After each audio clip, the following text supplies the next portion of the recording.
inflation, deflation, market seasons, and the economic quads. What does all this mean? You're going to see some information on the website, particularly in how we approach investing, that has to do with these cycles. So, Bridgewater Associates, the largest hedge fund in the world, helmed by Ray Dalio, who most of you know now, did a lot of research and study and found that when they tried to factor things down mathematically in markets, they found that conditions came down to these four things.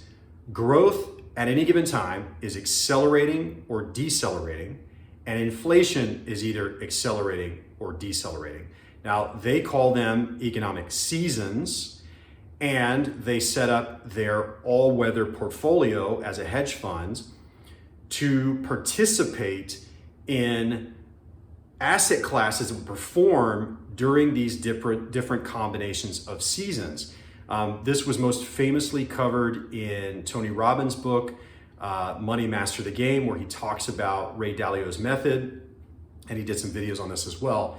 Now, the all-weather portfolio is considered static, which means that you invest in these different asset classes at certain percentages and you just let them ride. And then as economic or market conditions change and these various seasons come into play, certain things will underperform and certain things will outperform, because essentially what you're doing is you're taking all of these different asset classes and you're back testing them against these different conditions.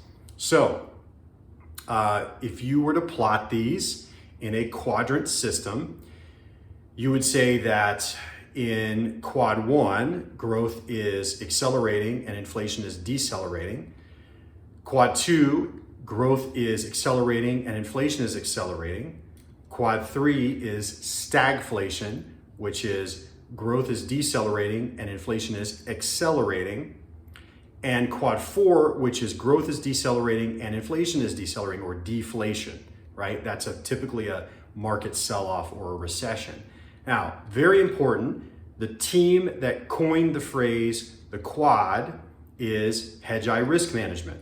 Keith McCullough, who was a hedge fund manager for Carlyle Group and left in 2008 to start Hedgeye Risk Management, used the Dalio system, Bridgewater, and took it steps further, where he figured out that you can backtest asset classes given these conditions.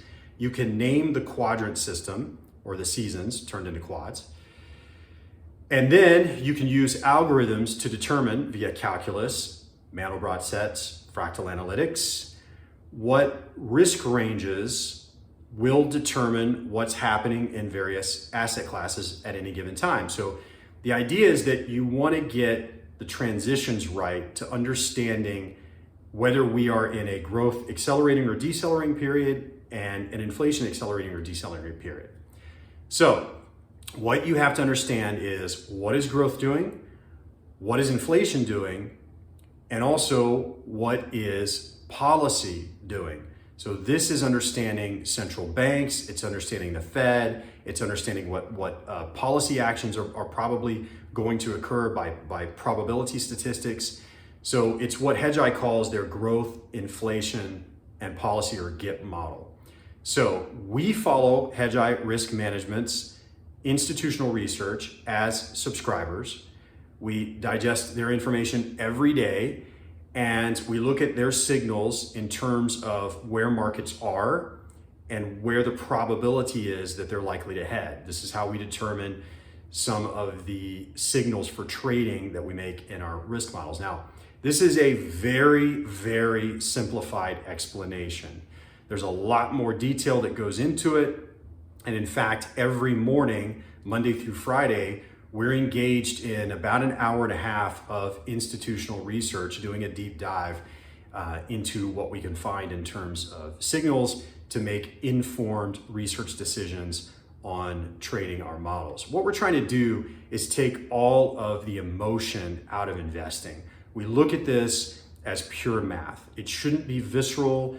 We're not moved by narratives. We don't turn on financial media and get stirred up by emotion about some story stock or some I think, I will, I should kind of thing. In fact, if you're hearing those terms, it's probably a good time to kind of second guess, because what ends up happening is that the discussion sort of devolves into it should be, or markets should do this, or I think that, or it seems that. We're trying to erase a lot of that. We're just trying to take the emotion out of it, not act viscerally on this, and just look at what the math is telling us. And that's been successful for us, and we believe it's a solid strategy to use for your hard-earned capital.